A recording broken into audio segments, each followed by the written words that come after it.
In the build-up to Game 5, all the question was, were the Heat going to show their championship determination and resolve? Were they going to find a way to get back into this series? Or were the San Antonio Spurs going to finish it off, seal the deal at home, and win the 2014 NBA championship? That was the ultimate question. Now, before the game, it was interesting when the camera showed LeBron James in the Miami Heat huddle. You know, LeBron gives this very weak-ass kind of pep talk. Ooh, just boring and bad. How's that supposed to motivate anybody? But he said one thing that I thought was very appropriate and made me at least a little bit hopeful that he understood what he needed to do, and he understood the task that was before him, and he understood what his job as the best player on the team and the best player on the planet was supposed to be.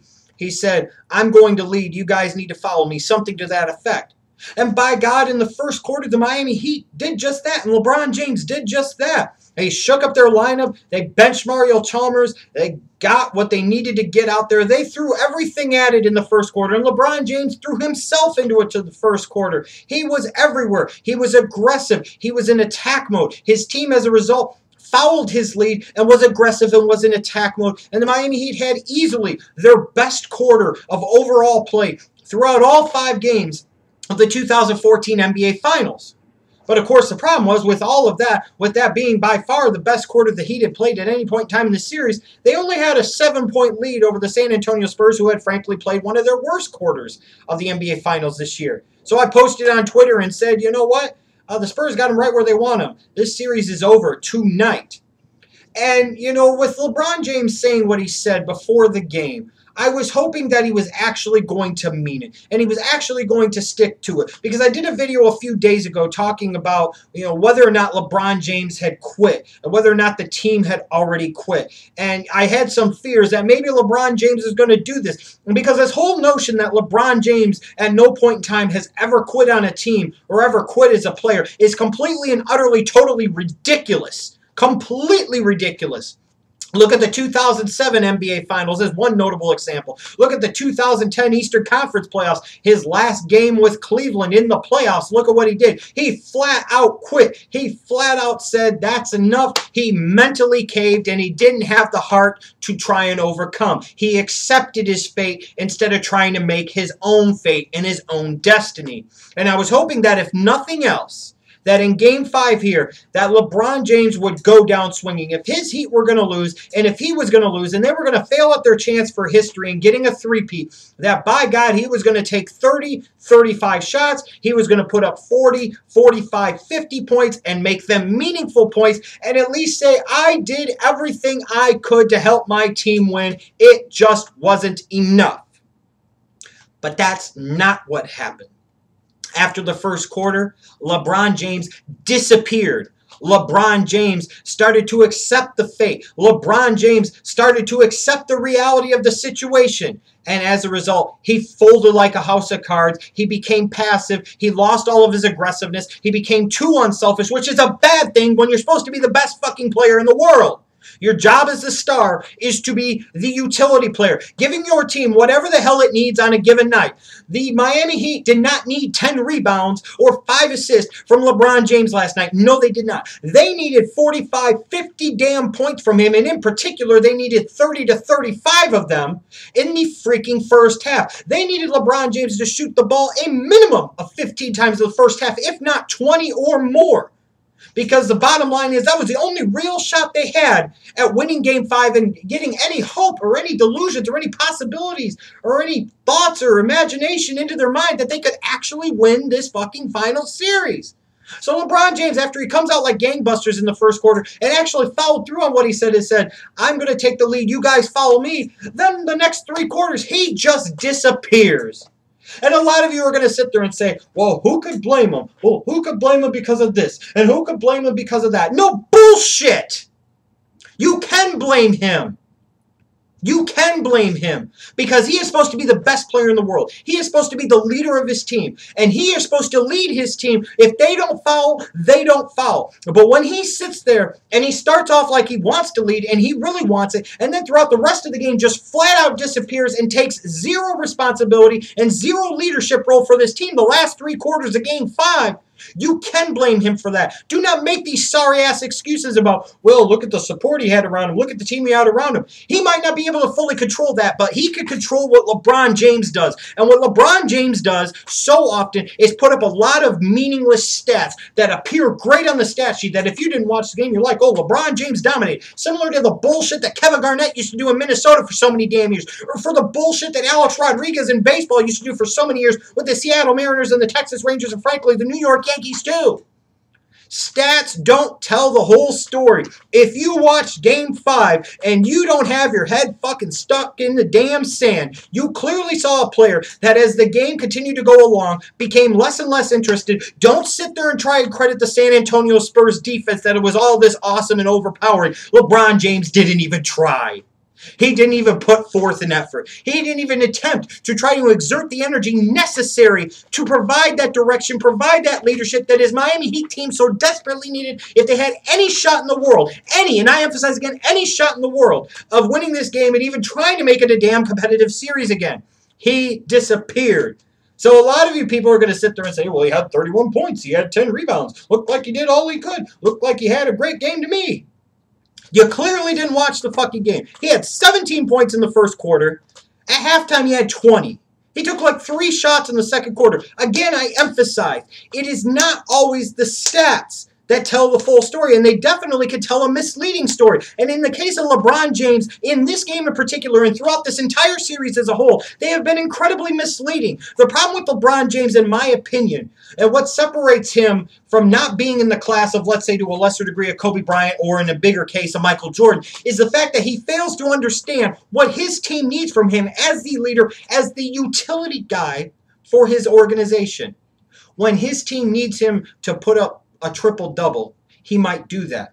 When his team needs him to put up 25, he might just put up 25. But when his team needs him to put up 25 in the first half, he will put up 25 or 30 throughout the entire game. No! You have to understand the situations. You have to understand what your team needs from you, when, how, and why.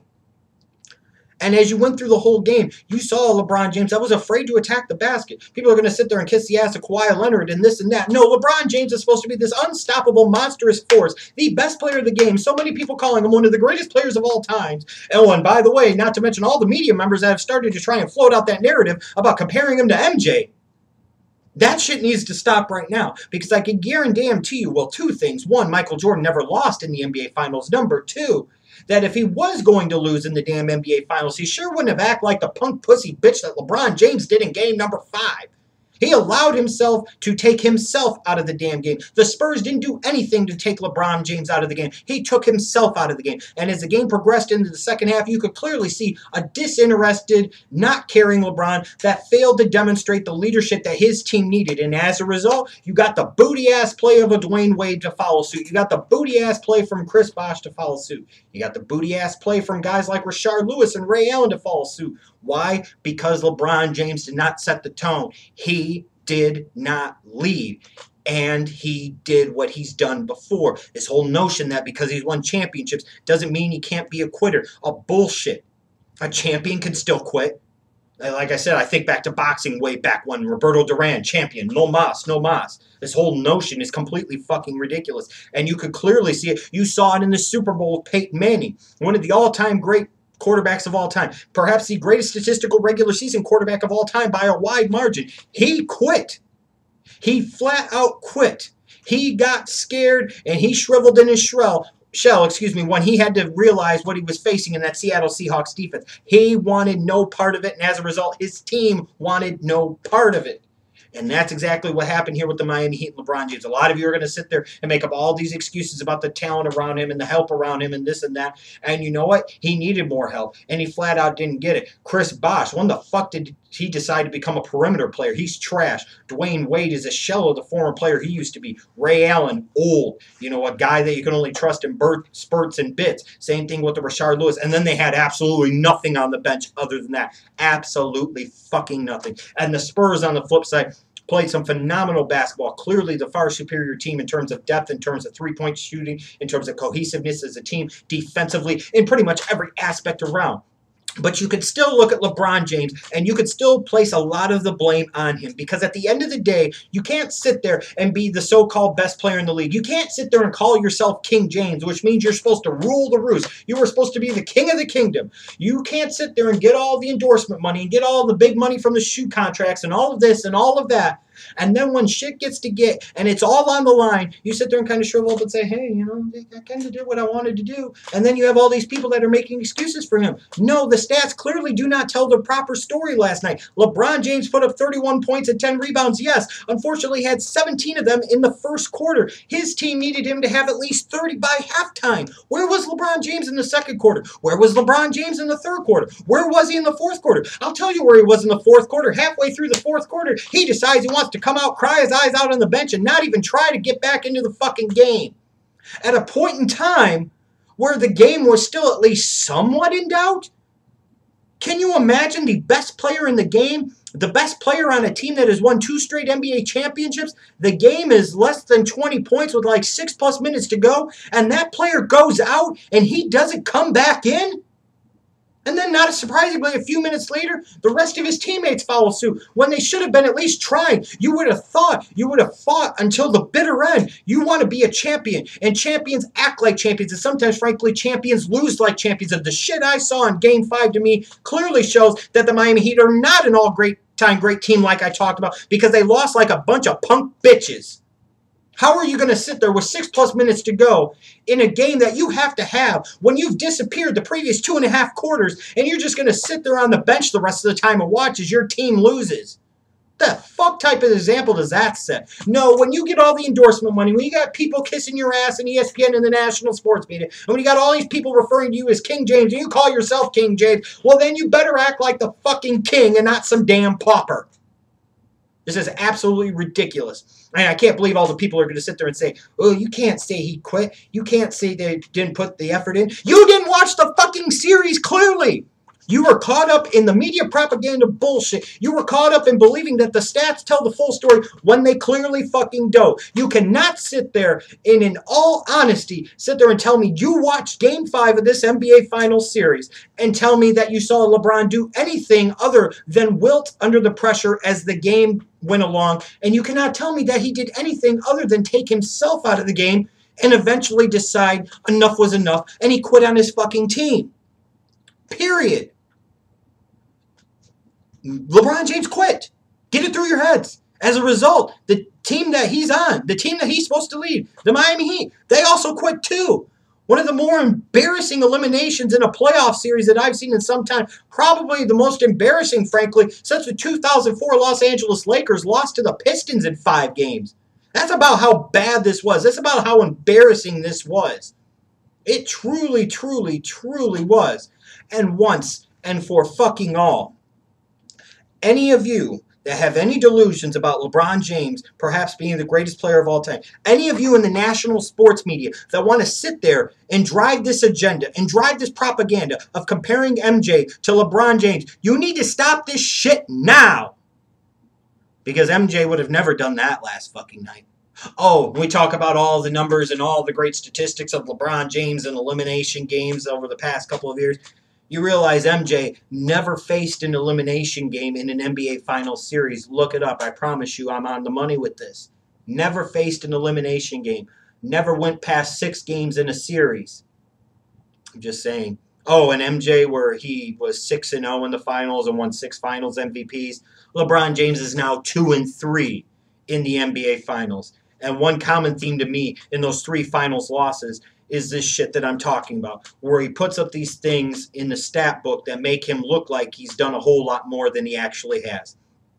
The Miami Heat did not need 31 points out of LeBron James in 3.5 quarters last night. They needed 31 points out of LeBron James in the first 2 quarters last night. If his team doesn't foul, they don't foul. If you were going to sit there and clown him for having 30 points at halftime and his team not getting involved, he wasn't passing the ball, then you're a fucking idiot anyways, because the only chance in the world that they fucking had of winning Game 5 and even making this a series again was for LeBron James to take over and dominate, like so many in the media and so many so-called Miami Heat fans were calling for and claiming was going to occur and was going to take place.